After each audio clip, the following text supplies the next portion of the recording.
हमने तो वर्गीकरण की बात, दो भाई के लड़ाने की बात कर रहे हैं कि एक भाई को छांट देंगे, एक भाई को रख करके उसको भी हम नहीं देंगे इसमें, तो इसी लेकर के हम लोग सहमत नहीं हैं। कुछ दिन पहले सुप्रीम कोर्ट का SC ST पर एक जजमेंट आया है, उसमें 3 जजमेंट को उन्होंने क्लियर किया है। पहला कि SC ST में वर्गीकरण हो, दूसरी चीज़ उसमें क्रीमी लेयर आए, तीसरा एक राज्य सरकार को भी जो उन्होंने एक निर्देश दिया है और एक ये दिया है, अधिकार दिया है कि वो जो है से कि अपना देखते हुए, आकलन करते हुए इनको जो सुविधा है किनको दिया जाए किनको नहीं दिया जाए, इस तरह का जजमेंट आया है।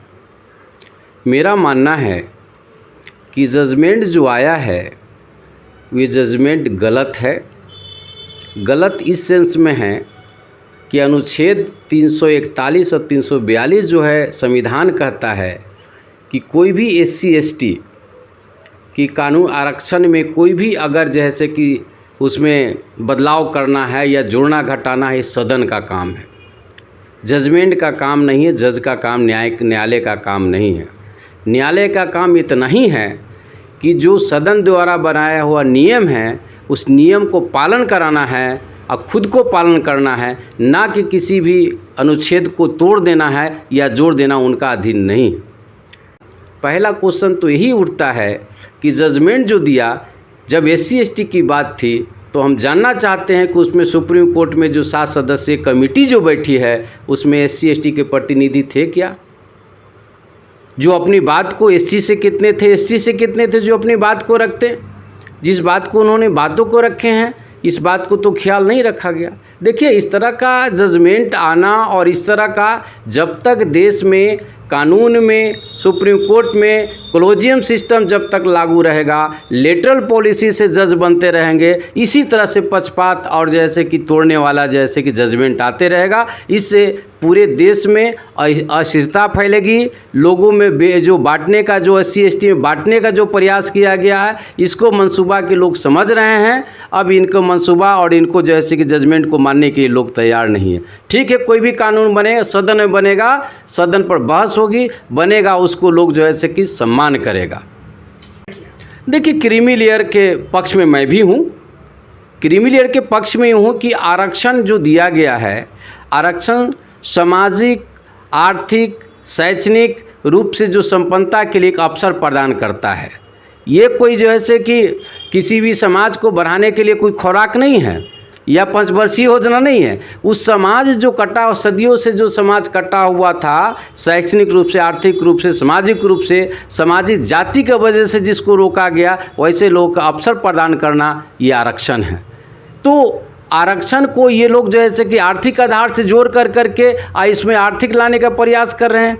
आर्थिक कहाँ से इसमें इन्वॉल्व हो गया? आर्थिक कहीं से इन्वॉल्व नहीं हुआ है, क्योंकि आप जान रहे हैं कि जातीय जड़ता की वजह से आरक्षण लाया गया है और उनको अवसर प्रदान किया जाता है। तो ये हम कहना चाह रहे हैं कि जो भी आया है, ये जजमेंट आया है, ये देश हित के लिए नहीं है और ना ही अनुसूचित जाति, अनुसूचित जनजाति किसी के लिए है, ये जो है कि सही नहीं है। देखिए, ये किसी का लाभ होने वाला नहीं है। लाभ इसलिए नहीं होने वाला है, कुछ भाई कर रहे हैं, विरोध कर रहे हैं कि लाभ, इससे लाभ होने वाला है। अभी तक हमको बता दें, देश के 76 साल आज़ादी के हो गए, अभी तक जो है से कि आप चपरासी से लेकर ऊपर तक A1 क्लास के नौकरी तक बैकलॉग का कंप्लीट अभी तक नहीं किया गया। आज तक बेईमानी किया गया कि पोस्ट को नहीं भरा गया। ये कैसे मान लेते हैं कि क्रीमी लेयर ला करके कुछ लोगों को छांट देंगे और लोगों के जैसे कि अवसर प्रदान करेंगे? यहाँ भी शंका है कि जो लोग बने हुए उसको भी दूर कर दो और जो इनका सीट बचा हुआ है, आप एक अच्छा शब्द निकल गया कि इसके योग्यता के अनुसार कोई पोस्ट के लोग आवेदन ही नहीं आया और इस पोस्ट को जैसे कि आप जो है कि आप जनरल में कन्वर्ट करें, ये भी एक साजिश है और साजिश को लोग हम लोग समझने लगे हैं। आखिर इसका उपाय क्या है, क्या मांग करते हैं सर? देखिए, इसका उपाय सीधी सी बात, एक बात तो मैं फिर दोहराना चाहता हूं कि क्रीमी लेयर हमारे लोग, हमारे समाज में, पूरे समाज में SC ST में कुछ लोग निश्चित रूप से आरक्षण के वजह से संपन्न हुए हैं।